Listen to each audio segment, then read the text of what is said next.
શાસ્ત્રીનગર પછી હવે સાબરમતી વિસ્તારમાં મહાકાળીની ચાલી પાસે આવેલા મ્યુનિસિપલ કોર્પોરેશનના શૌચાલયને તોડીને આમ આદમી પાર્ટીના નેતાએ મકાન બનાવી દીધું હોવાનો રહીશોએ આક્ષેપ કર્યો છે।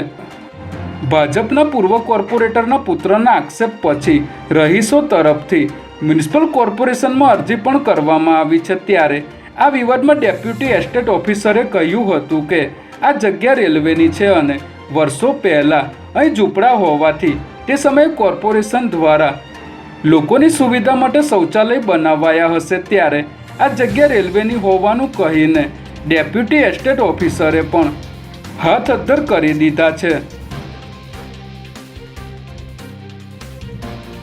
અમદાવાદના શહેર કોટડા પોલીસ સ્ટેશનમાં એક વ્યક્તિ સાથે ફોન છીનવી ગેરવર્તન કરાયું હતું, જેની સામે આ વ્યક્તિએ સીસીટીવી ફૂટેજ મેળવવા ગુજરાત માહિતી આયોગમાં રજૂઆત કરી હતી, પરંતુ પોલીસે ટેકનિકલ કારણ આપી ફૂટેજ નહીં આપતા માહિતી આયોગે આ મામલે ગંભીર અવલોકન કરીને ફૂટેજનો નાશ થાય તો ખાતાકીય તપાસ અને દંડની કાર્યવાહી કરવા તેમજ સામાન્ય વહીવટી વિભાગના સીસીટીવી ફૂટેજના પરિપત્રનો અમલ કરવાની પોલીસ વિભાગને સૂચના આપી હતી। તેમજ ઘટના બન્યાથી 30 દિવસની અંદર આરટીઆઈ દાખલ થાય તો ફૂટેજ યોગ્ય રીતે સાચવી રાખવાનો પણ હુકમ કર્યો હતો।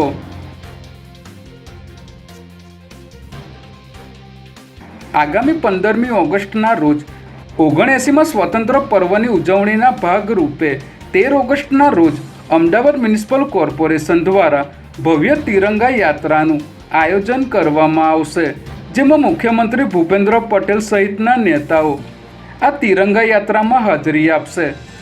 અંદાજિત 1.5 કિલોમીટરની યાત્રાના રૂટ પર રોશની બેનરો, દેશભક્તિના ટેબલો અને અલગ અલગ સ્ટેજ ઉપર વિવિધ કલાકારોની ઝાંખીઓ મૂકવામાં આવશે અને રંગબેરંગી રોશની કરવામાં આવશે, જેમાં લગભગ 25,000થી પણ વધુ લોકો આ યાત્રામાં જોડાશે।